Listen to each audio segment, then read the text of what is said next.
From Hollywood, it's time now for Johnny Dollar. Ralph Steedler, Johnny. Delta Liability. Oh, hiya, Ralph. What's on your mind? Poetry, you Philistine. The bard's immortal words. Which words? Full fathom 5 thy father lies. Of his bones are corals made. And Those are pearls that were his eyes. Yeah. What's the case, Ralph? Robbery? A pearl necklace? Life insurance. $75,000 worth of bones. Down on the bottom of the deep blue sea. Or so they say. So who say? The insured's wife. The insured's best friend. Oh, they're quite positive about it. But you're not, is that it? Johnny, if I'm going to be stuck for 75 G's, at least I ought to get the straight dope, shouldn't I? All right, I'll get it for you. Give me the who and where. It happened in Miami Beach. Check with the DA's office there. The insured was a man named William Markey. And the beneficiary? His wife, poor wretch. Oh, you're biased, Ralph. Sure, I'm paying alimony. So look it over, Johnny, and keep in touch.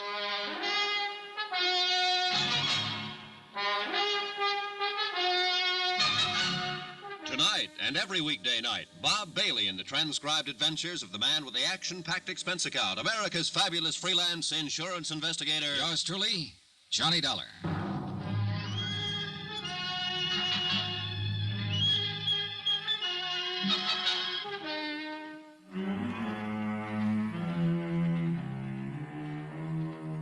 From Special Investigator Johnny Dollar to the Home Office, Delta Liability, Hartford, Connecticut. The following is an accounting of expenditures during my investigation of the Fathom 5 matter. Item 1, $143.40. Transportation, tips, and incidentals, Hartford to Miami. Purpose of assignment, aside from a chance to get a look at the sun, to check into the death of one William Markey, or to find out if there was a death, and how it happened, and where was the body, and if not, why not, and if so, how. Or rather to determine... Well, anyway, the deputy investigator from the DA's office, a man named Barney Wilson, was at least as confused as I was, and he'd had a 2-day head start. Now, we're going on the assumption, of course, that the man is dead. But legally, you understand, the fact hasn't yet been established. Meaning exactly what, Mr. Wilson? Well, it's pretty strong evidence, but no corpus delicti. Not so far, anyway. Maybe you'd better start at the beginning. And that would be where, Mr. Donner? How much do you know about the case? Well, very little. Mm-hmm. The dead man, if he is dead, was named William Markey. He was 46 years old, owner of a consulting engineering firm in New York. Mm-hmm. He'd been married to his present wife for 3 years. Her age is 30, and she's the beneficiary of his insurance. And, I might add, a charming and lovely young woman. They've been down here for about a month, and 3 days ago, Markey was killed, or allegedly killed, in an accident. That's right. Drowned, as I understand it, when a fishing launch sank a mile or two offshore. And then... Well, you can take it from there, Mr. Wilson. Now, your responsibility in the case is primarily to the insurance company. Is that right, Mr. Donner? Entirely, not primarily. Why, what do you mean? And it would be to the company's advantage if Markey's death were not legally established, huh? They wouldn't have to pay the claim, if that's what you mean. Then it's reasonable to suppose, since the whole case is pretty vague at present, that your efforts will be devoted to creating doubts as to whether Markey is really dead. Mr. Wilson, I think it's reasonable to suppose that I can't very well answer your questions without knowing exactly what has happened. Well, all right, then. Briefly, this is it. Apparently, Markey came down here to bid on a construction job, a manufacturing plant. Well, he didn't get the job. But he stayed on, he and his wife and the young fellow that was with him. What young fellow? Name of Danny Haynes. He worked for Markey, a draftsman or engineer. Evidently a personal friend of the Markeys. Oh. The three of them took a house down the beach south and spent all their time together. Night-clubbing, one thing and another. I see. Anyhow, well, 3 days ago, Markey and young Haynes went out fishing together. Hired a charter boat, a small cabin cruiser named the Fathom 5, and headed south along the coast, working the offshore banks. Whose idea was the trip? Markey's, according to young Haynes. In fact, all the rest of the story is according to Haynes. Nobody else saw what happened. And what did happen? Well, Haynes says they anchored off the reef and both of them fished from the dinghy for a while. Then Markey decided he'd go back to the cruiser and fix some breakfast. Mm-hmm. Haynes put him aboard and took the dinghy out alone. He says he fished along the reef for about 30 minutes before he looked back and saw the cruiser was afire. It was nearly a mile away, according to his story, And by the time he got back, the boat was a pillar of flame. He didn't see any sign of Marky? No, he says not. He couldn't get aboard because of the flames, and a few minutes later, the cruiser sank. Mm-hmm. No one else saw it? There were no other boats around? No, it was early morning, and there weren't many others out. It had rained during the night, and there was a fairly heavy fog. They were only a mile and a half or so offshore, so Haynes rode in with the dinghy and reported it. Mm-hmm. Tell me, what was the depth of the ocean where the cruiser sank? Oh, it was only about 50 feet. I've got a salvage company working now to raise it. Get a diver down? Yes, but he didn't find out much. He couldn't get inside the hold. That's about the size of it, huh? Mm-hmm, it is. Until they get that cruiser raised so we can take a look at it. And, of course, it may not tell us a thing. Mm. What about the currents along the reef where that boat went down? Oh, they're pretty bad. Strong and erratic. A body could be carried through the reefs and on out to sea and never be found. Well, I was thinking more of the possibility of a good swimmer getting into shore. You said they were anchored only a mile and a half out. Yes, well, it's possible, but not very probable. He'd have been seen by Haynes or somebody else. There was a heavy fog, wasn't there? Mm-hmm, fairly heavy. And, of course, Haynes could be lying. Maybe he did see him. I said it was possible. But that's not the line I'm planning to take, Mr. Dollar. So I get it. They'll bring that hull to the surface sometime tomorrow. Now, maybe we'll have some evidence then. Or maybe Marky's body will turn up in the next 48 hours. And if not? Then, Mr. Dollar, I will petition the probate court to declare him legally dead. I suppose you've got some reason for all this, Rush. Yes. I want the fact of death established in order to file a murder charge. Danny Haynes? Who else? It's the old story, isn't it? 2 men go out and only one comes back. Unwitnessed accident. Nothing new about it. No. And it's never been an easy one to prove. Well, it'll be a lot tougher a year from now if you people put up a fight and force the decision up to the Superior Court. Suppose Haynes himself fights it. I wish he'd try. Be the next thing to an admission of guilt. Oh, Mrs. Markey. She has legal status in the case. She could do it, but she won't. Yeah, you're probably right. She wouldn't be likely to throw away $75,000. Well, I can't tell you what we'll do yet, Mr. Wilson. I'll have to look around first, talk to the people involved, get my feet on the ground. Fine. Well, you just do that. Here, I'll give you the addresses. Oh, good. Mrs. Markey is still at the beach house. Young Haynes has moved into a hotel near there. All right, thanks. Say, how did the three of them get along during the month they've been here? Like peas in a pod, from all appearances. Of course, what was going on behind the scenes might have been another story. It usually is. I think that's where we'll find the motive. Not that Mrs. Markey encouraged Haynes at all. She's a fine woman. I know, and she's beautiful. And this is the South. How's that? So long, Mr. Wilson. I'll keep in touch.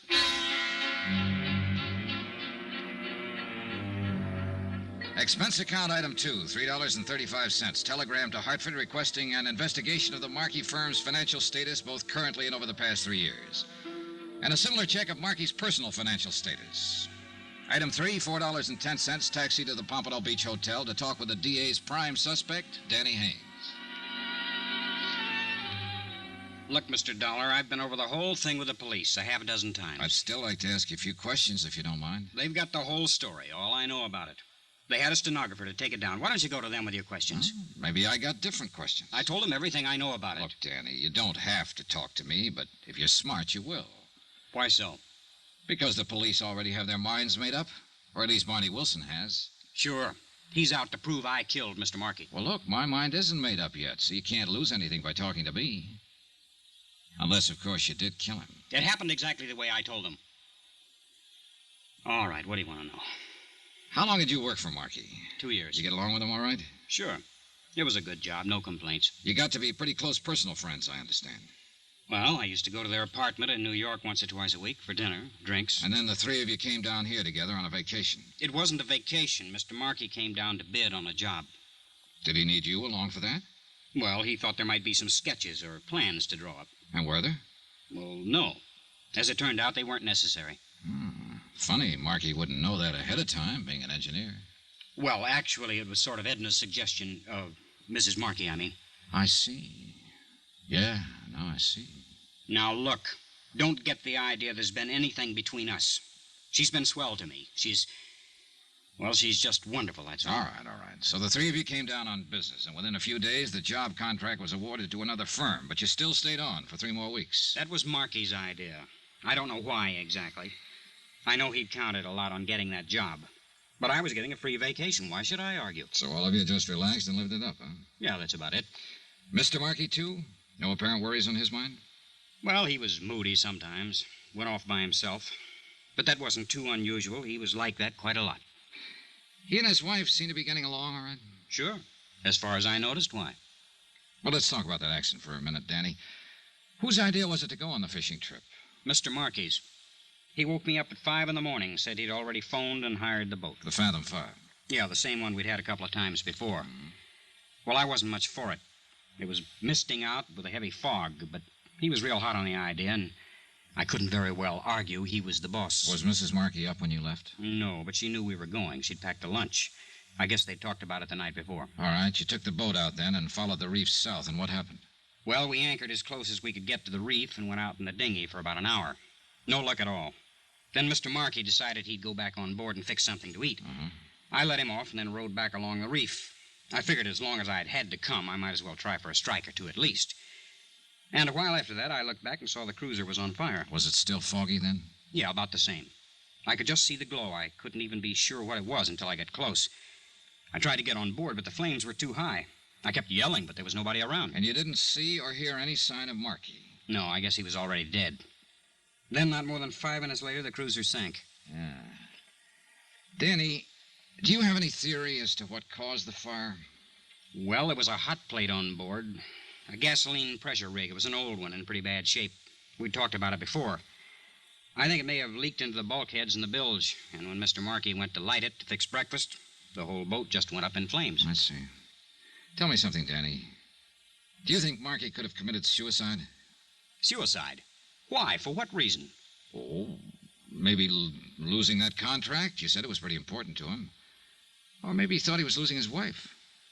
What do you mean? Well, maybe he misinterpreted your friendship with her, Danny. You're crazy. You're in love with her, aren't you? That's my business. I told you there was nothing between us. All right. But did Markey know that? Look, you're the same age she is, and he was 15 years older. A man like that might get to wondering... Knock it off, Dollar. Nobody's private life is going to be dragged into this.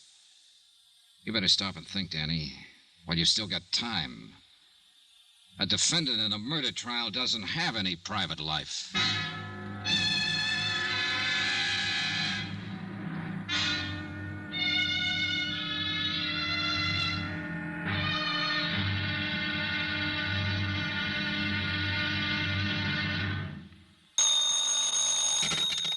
Johnny Dollar. Barney Wilson, Mr. Dollar, special deputy with the DA's office. Understand you talked to Danny Haynes. You've got a good grapevine, Mr. Wilson. Oh, tolerable. Well, what do you think? Well, I'll go about 6 to 5. He hasn't murdered anybody. Oh, well, that's close to even money. So you're not too sure, huh? No, I'm not too sure. But then I'm not even sure yet that Markey is dead, remember? Well, maybe we can settle that question this evening. What do you mean? The salvage boys have finally got grapple lines on that boat. And they figure to bring it up to the surface around 8 o'clock. I'm going out in one of the harbor launches. You like to come along? My company's got a 75-grand stake in this. Sure, I'd like to come along. All right. You meet me at Harbor Police Headquarters at 7:30. I'll be there. Good. I'll introduce you to the late William Markey. Somehow, I sort of doubt that, Mr. Wilson.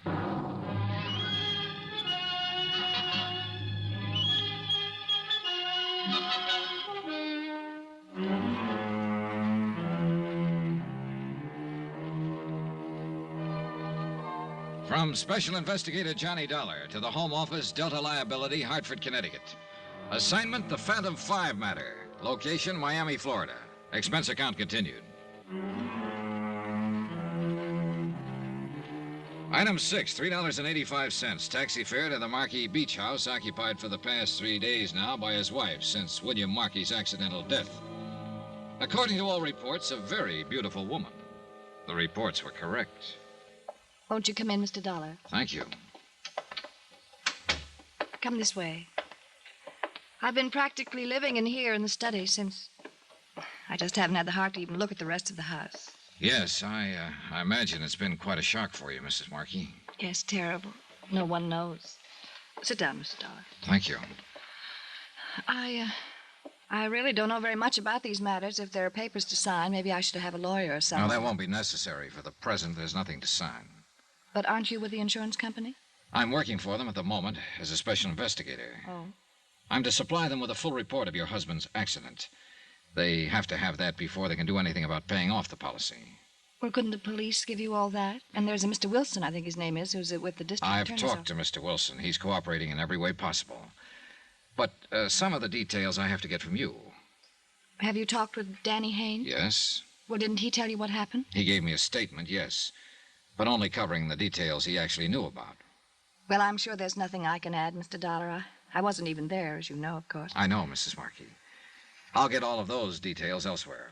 But then I don't see why you've come out here. I'd like to know a few things about your husband.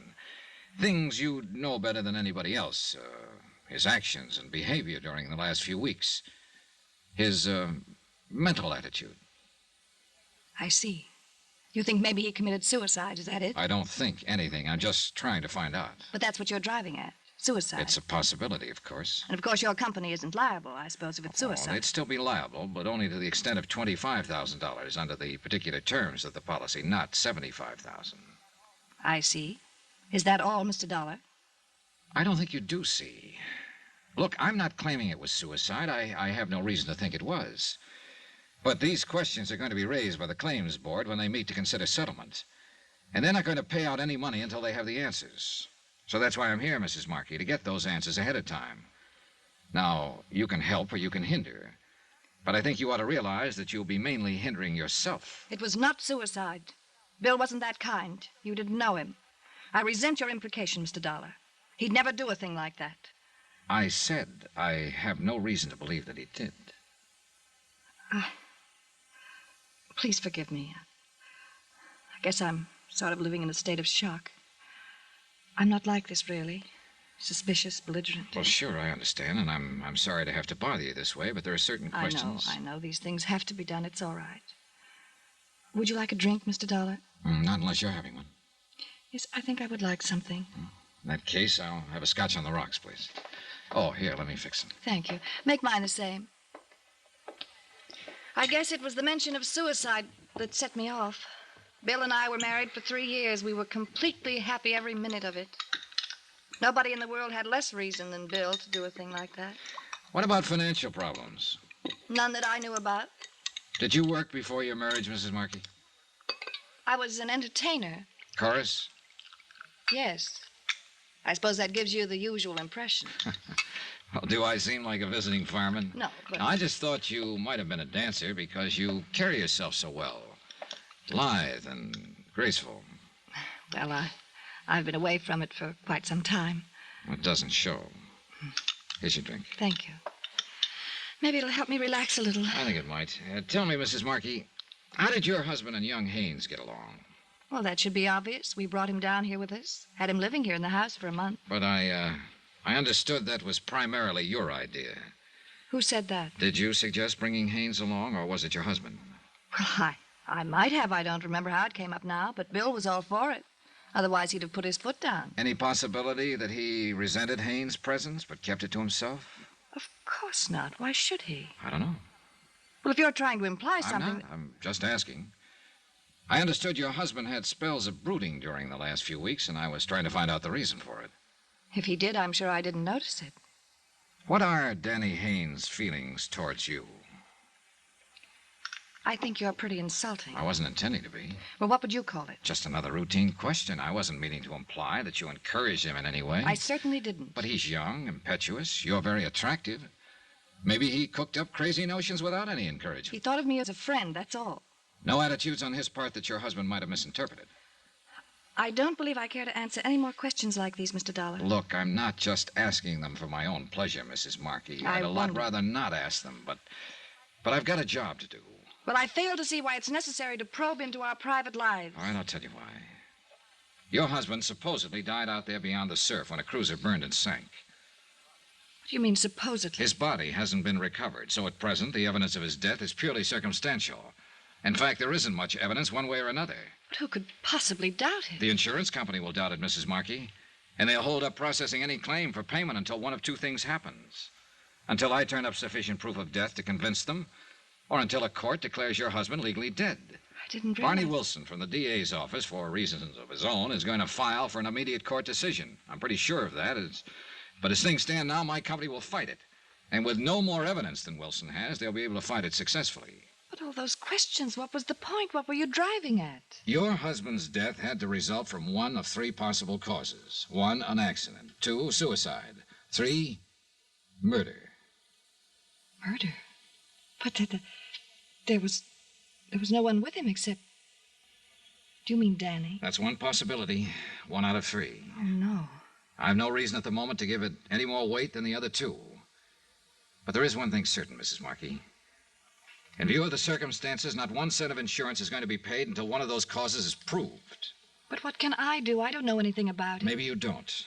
Or maybe there's something you've forgotten, don't think is important.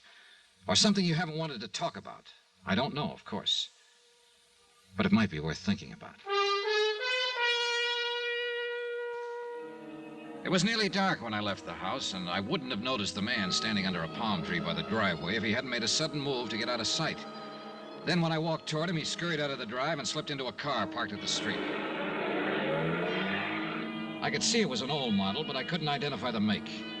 I caught the last 3 numbers on the license plate before it disappeared around a bend. I couldn't quite figure it.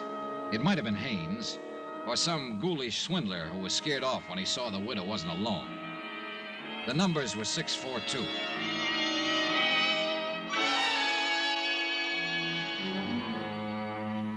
Expense account item 7, $3.75, taxi back to my hotel.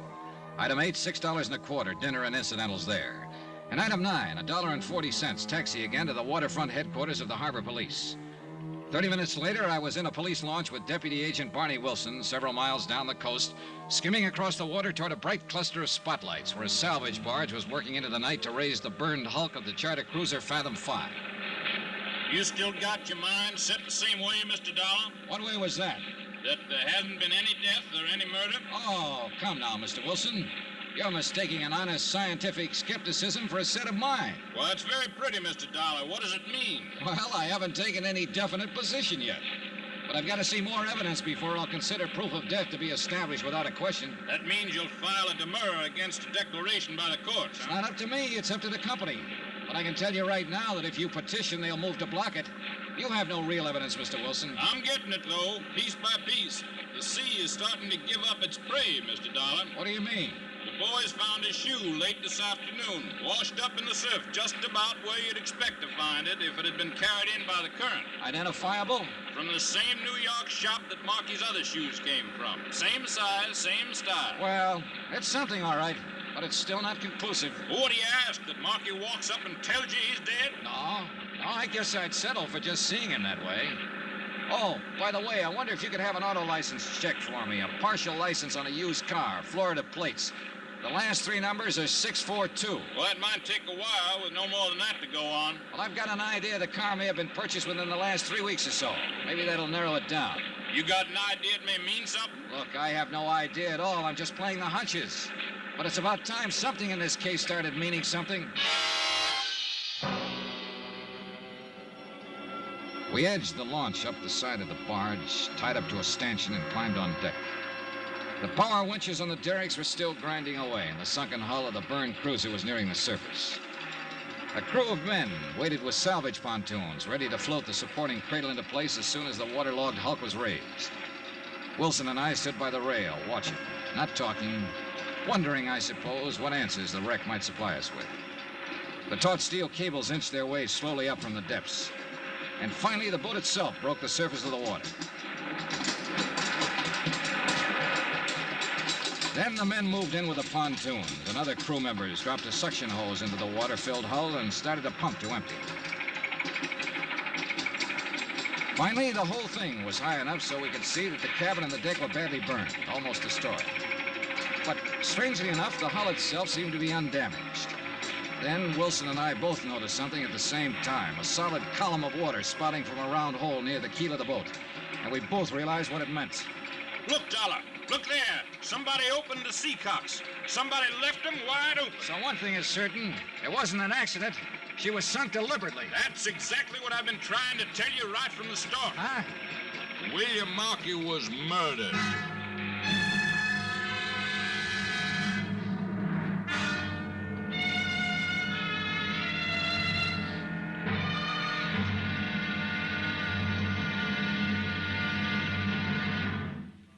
Now, here's our star to tell you about tomorrow's intriguing episode of this week's story. Tomorrow, a photograph, a silver cup, a harried widow, and the dead begin to stir with life.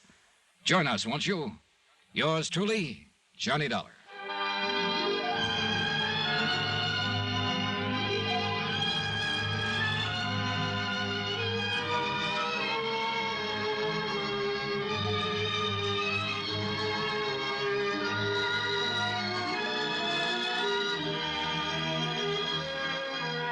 Yours truly, Johnny Dollar, starring Bob Bailey, is transcribed in Hollywood. Written by Les Crutchfield and is produced and directed by Jack Johnstone. Be sure to join us tomorrow night, same time and station, for the next exciting episode of Yours truly, Johnny Dollar. This is Roy Rowan speaking.